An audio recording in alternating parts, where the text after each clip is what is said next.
झाली, भजन अभंग झाले.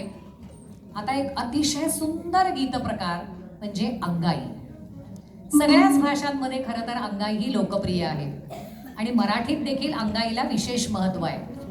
कारण छोटं मूल जेव्हा विश्वासानं प्रेमानं आईच्या कुशीत गाढ झोपतं ना, तेव्हा हा विश्वास त्या अंगाईच्या स्वरातूनच त्या बाळाकडे पोचत असतो.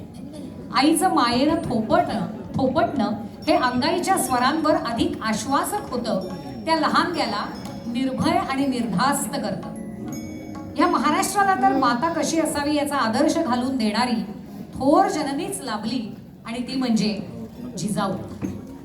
त्यांनी शिवरायांसाठी गायलेली ही अंगाई कवी गोविंदराव अर्थात राम गणेश गडकरी ह्यांनी कल्पिली. त्यांच्या सिद्धहस्त लेखणीतून आणि कल्पनेतून ती अतिशय अप्रतिम तऱ्हेनं साकारली गेली.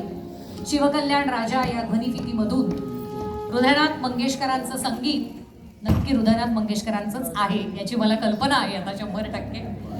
मूळ स्वर लता दिदींचा आज सादर करते अर्चना गोरे.